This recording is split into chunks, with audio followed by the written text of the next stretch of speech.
Assalamu alaikum. Tonight I'm going to do something a little bit different because I found it to be so interesting. And as we're speaking about the distressing times, the disturbing times, I thought this would be, is it soothing to find out that the same things were going on at the time of the Prophet Muhammad? So similar, almost exactly the same. So I found this hadith, and I hadn't heard it before, and I found it appropriate for us now to reflect on his times. This is a hadith is sahih. I'm sorry, the light, I can't really read and still have myself in the proper light. I'm going to try my best here.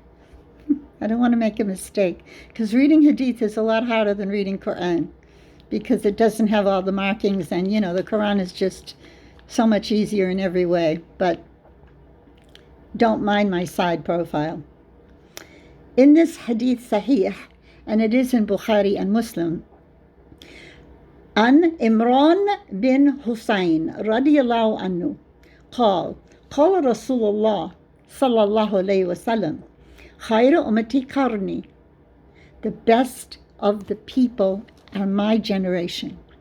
ثم الذين يلونهم, and then those who came after them. ثم الذين يلونهم, and then those that came after them. Now, we know that this is referring to his age and the age of the Sahaba, his companions that were with him, and the age of the Tabi'in, who were after the Sahaba, and then the age of the Tabi'in, who were after the Tabi'in. And there will be details about that forthcoming.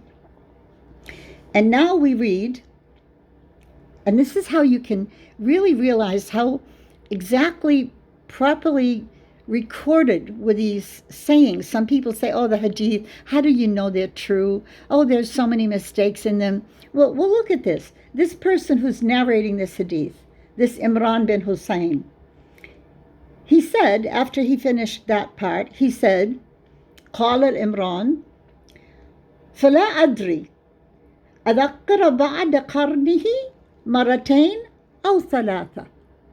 He said, I'm not sure. I can't really recall whether or not he said ummati twice or three times. So this is the honesty that this narrator, Imran, is saying. He's actually admitting, I can't really remember. But no matter, because we have the nusus. The nusus is Qala Rasulullah. Let's do it again. Khayra ummati qarni, 1. Thumma ladina yalunahum, 2. Thumma ladina yalunahum, 3. And the hadith finishes with Thumma inna ba'dakum qawmun. And he's saying, some of you from this qawm, yashhadun wa la yustashhadun. They give a testimony, and they're not asked to give a testimony. وَيَخُونُونَ, and they're traitors. وَلَا يُؤْتَمَنُونَ, and they cannot be trusted. You can't feel safe with them. Amna, yu'tamanun, that you can't feel safe with these people. Sorry, I gotta get the light. وَيَنْذِرُونَ وَلَا يُؤْفُونَ. They make the nadr. A nadr is a vow. And so they're making vows and they don't fulfill their vows.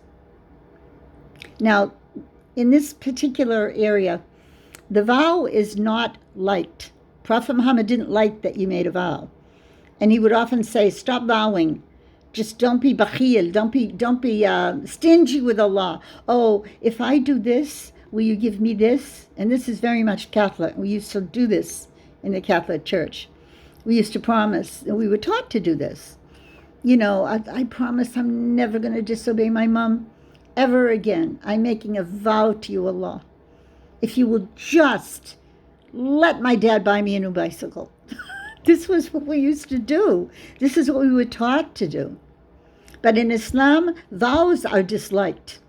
However, if you do make a vow, you have to fulfill your vow. So that's why it's saying here, they make vows and they don't fulfill them. And here comes the best part. وَيَظْهَرُ فِيهِمْ السِّمْنُ. Simnu. You can just say simn. It will be enough.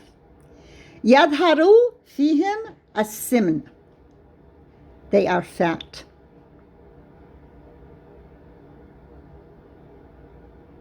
You do know we have an obesity problem in America. If you could take all of that narrative, it's exactly what we're living through right now. Prophet Muhammad was telling us about it. Now, that's the hadith, and the best part was getting the fat in there. I wanted to make sure you understand that this has been an ongoing problem, even though now it seems we have the worst because of the food that we're consuming. I mean, Prophet Muhammad and the Sahaba did not have cake and ice cream. So in order to be criticized for being fat, you almost had to, I don't know what they were eating, but it was in existence, being fat. And Prophet Muhammad was criticizing it because in this hadith, he's talking about things that were occurring that were not good, like bearing false testimony, being a traitor in your words, not fulfilling your vows. But I found this also in the chapter, which I think will be very helpful, because whenever converts are reading about the Hijrah, and Prophet Muhammad's our prophet, and he's sent with revelation, and then he struggled in Mecca, and then he made Hijrah to Medina, and it's usually all written in the calendar that we use here in America. It's usually not written in the lunar calendar, the Hijri calendar. But here I found this wonderful page, and I think it's very helpful if you'd like to jot it down, if anyone cares to record anything I'm saying, and if they've benefited by it. It says here, first of all, we know that the Hijrah was made after 13 years, after Prophet Muhammad struggled and finally decided to leave. But the lost Hijrah, in other words, the lost of the Sahaba who were living with Prophet Muhammad, is the year 120 Hijri.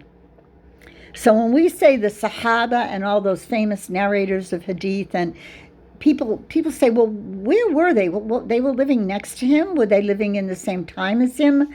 Were they living in a different, as soon as he died, we get these hadith? No, we have 120 years of the Hijri when the last of them died. Then we have the last of the Tabi'in, who came after the Sahaba, was in the year 180 Hijri. And then the last of the Tabi'in was in the year 220 Hijri. So I told you this would be a little bit of a relief, this story about bad behaving people.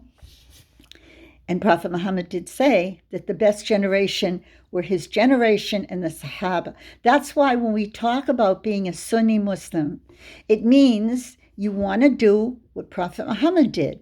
You want to know what he said, and you want to be like his companions who hung around with him all the time and copied everything he did and said. And that's why we distinguish between the Shia and the Sunni Muslim. And then those people who try to do it to the letter and really, you can say, go to the utmost extent of their attempts to follow only what's written in the hadith and not necessarily follow what the madhabs, plural of madhab is madahib, not necessarily put any weight in that very much. And you will notice in the four madhabs, they are very similar to each other, but they are not always only what Prophet Muhammad said. You see, they're scholars. These madahibs, they were men, religious men, and they were scholars, and they just wanted to sometimes add in some of their own opinions. So that's that's enough for tonight regarding this subject. So now we're going to go on to something which is what I usually do, and that is reading Quran for you. And there's so much that I want to read to you, but I realize that everyone's saying 10 minutes, no more. People don't have the focus. Okay, it's 10 minutes, so I'm going to say salam alaikum for this evening and read you right now a page from Quran, inshallah, bi'isnillah. Salam alaikum.